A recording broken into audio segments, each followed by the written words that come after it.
अगले दिन रात को दो आदमी गाड़ी से जा रहे थे। जैसे ही वो दोनों हवेली के पास आते हैं। अरे भाई जरा रुको ना, थोड़ा हमको आगे होटल है, छोड़ दोगे क्या? ठीक है, आओ बैठो। आदमी जैसे ही गाड़ी पे बैठता है तभी हवेली के गेट पर एक लड़की खड़ी होकर इन लोगों को कहती है, अरे भाई रुको जरा, आपको मैडम बुला रही है। अरे भाई आओ आओ अंदर चलते हैं। तीनों आदमी अंदर जाते हैं तो हवेली का आदमी इन लोगों से कहता है, अरे भाई तुम लोग यहाँ कुर्सी पर बैठो, मैं अंदर मैडम से मिलकर आता हूँ। ये दोनों बैठ जाते हैं। आदमी अंदर जाता है। थोड़ी देर बाद जोर जोर से चिल्लाने और रोने की आवाज आती है तो ये दोनों आवाज सुनकर डर जाते हैं और डर के मारे भागने की कोशिश करते हैं तो इन्हें 8-10 चुड़ैलें घेर लेती है और जोर जोर से हंसती है। अरे बाप रे, हवेली में चुड़ैल। हरामखोरो, बहुत दिनों से भूखे हैं, हम लोग खाना नहीं मिला, आज जी भर के खाएंगे। अरे हम लोग कोई खाने की चीज है जो हमें खाओगी? हरामजादों, इंसानों से हमें सख्त नफरत है, किसी को नहीं छोड़ देंगे। सारी चुड़ैलें उन्हें नोच नोच कर खा जाती है। सुबह होते ही पुलिस रास्ते में पड़ी बाइक को देख गांव वालों पड़ोस के लोगों से पूछते हैं तो वो बताते हैं, साहब ये आज नई बात थोड़ी है, ऐसा तो रोज होता है। जो भी आदमी इस हवेली के पास आता है वो जीवित नहीं बचता। लोग कहते हैं ये चुड़ैलों की हवेली है। चुड़ैलों की हवेली, वो कैसे? साहब आगे की बात मालूम नहीं, पर इतना मालूम है कि यहाँ रोज कोई ना कोई कांड होता है। ये हवेली भूतों और चुड़ैलों से भर गई है। आदमी की बात सुनकर पुलिस वाला माथे से पसीना पोंछने लगता है और चला जाता है। तो इधर राजू शाम को अजय को फोन करता है। ये राजू से बात करता है। हाँ राजू, बोल क्या बात है? अरे यार कहाँ है तू? 2 दिन से मिला नहीं। यार सुमेरपुर में हूँ, ननिहाल आया था। मैं और जिया अभी 2 घंटे में आते हैं।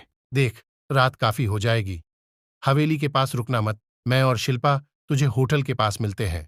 अरे यार तू टेंशन मत ले, मैं आ जाऊंगा। अजय 2 घंटे बाद जब आता है तो रास्ते में क्या देखता है? पुलिस की चेकिंग लगी है तो अजय रुक जाता है तो पुलिस वाला बोलता है, कहाँ भागा जा रहा है इतनी स्पीड में? हाँ चल, लाइसेंस दिखा, गाड़ी का कागज दिखा। सर सब है मेरे पास। अच्छा हेलमेट कहाँ है? सर हेलमेट तो नहीं है। हाँ तो चल मैडम के पास चल। नहीं, मैं अंदर नहीं जाऊंगा, जो लेना है इधर ही लो। अरे चलो, ले चलो इन दोनों को अंदर। तब तक में राजू शिल्पा भी आ जाते हैं। देखते हैं तो हवेली के सामने अजय की बाइक पड़ी है तो राजू शिल्पा से कहता है, अरे शिल्पा ये तो अजय की बाइक है, पर अजय कहाँ गया है? यार मुझे तो डर लग रहा है कहीं। अरे नहीं यार, 1 मिनट। उस दिन अपने एक पुलिस वाले अंकल भैरव सिंह जी मिले थे, वो अगर मिल जाते तो अजय का पता लगा लेते।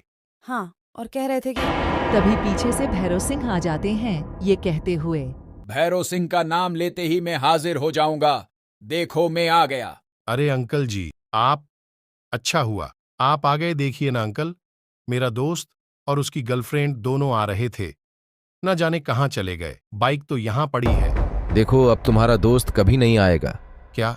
ऐसा क्यों कह रहे हैं अंकल जी आप? क्योंकि जो भी इंसान इस हवेली के अंदर जाता है वो वापस नहीं आता है।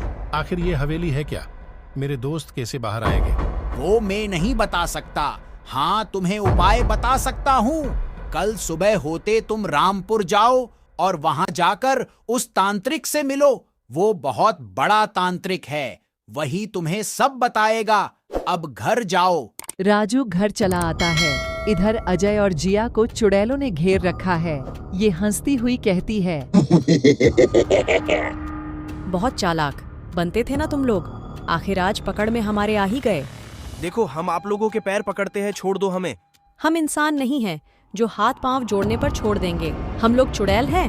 चुड़ैले अजय और जिया को मार देते हैं। इधर सुबह राजू और शिल्पा तांत्रिक के पास पहुंच जाते हैं, सारा हाल बताते हैं तो तांत्रिक कहता है, हाँ तो ये बात है, मामला गंभीर है।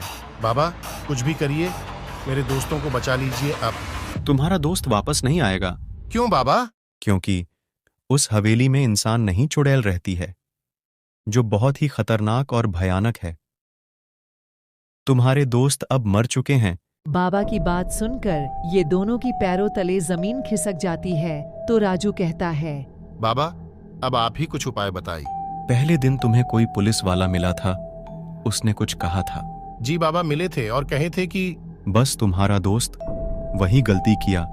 जानते हो वो कौन थे? वो एक पुण्य आत्मा देवता भैरव सिंह बाबा थे, जो तुम्हारे साथ साए की तरह मदद कर रहे थे, लेकिन तुम्हारा दोस्त उनका नाम नहीं लिया, इसीलिए वो चुड़ैलों के चंगुल में फंस गया। बाबा की बात सुनकर इन दोनों के रोंगटे खड़े हो जाते हैं। तो बाबा कहते हैं, बोलो, आगे क्या करना है? बाबा, हम चाहते हैं आज ही इस चुड़ैलों की हवेली को भस्म कर दो, बर्बाद कर दो इन चुड़ैलों को, ताकि आने वाले दिनों में कोई भी आदमी इन चुड़ैलों के हाथों बलि का बकरा न बने। काम तो हो जाएगा, पर खर्चा लगेगा पूरे 20,000 रुपए। हम देने को तैयार है बाबा। तो ठीक है, चलो मेरे साथ। आज चुड़ैलों का खात्मा।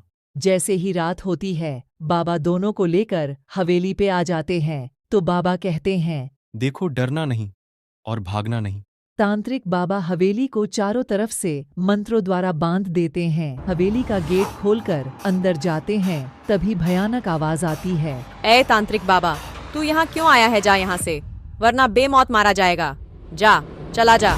अरे चुड़ैलो, हिम्मत है तो सामने आओ। आज मैं किसी को भी नहीं छोड़ूंगा, सबको भस्म कर दूंगा। सभी भूत प्रेत चुड़ैल बाबा के पास आकर मंडराने लगते हैं और हंसते हुए कहते हैं, तू क्या भस्म करेगा हमें बाबा? भस्म तो तू हो जाएगा आज। सभी भूत प्रेत चुड़ैल बाबा के ऊपर हावी होते हैं। तो बाबा अपनी छड़ी से शक्ति निकालकर चारों तरफ फेंकने लगते हैं। तो सारी बुरी आत्माएं जलने लगती हैं और चीखने लगती है। छोड़ दो बाबा हमें, हम जल रहे हैं। बाबा मंत्र पे मंत्र फूंक रहे हैं।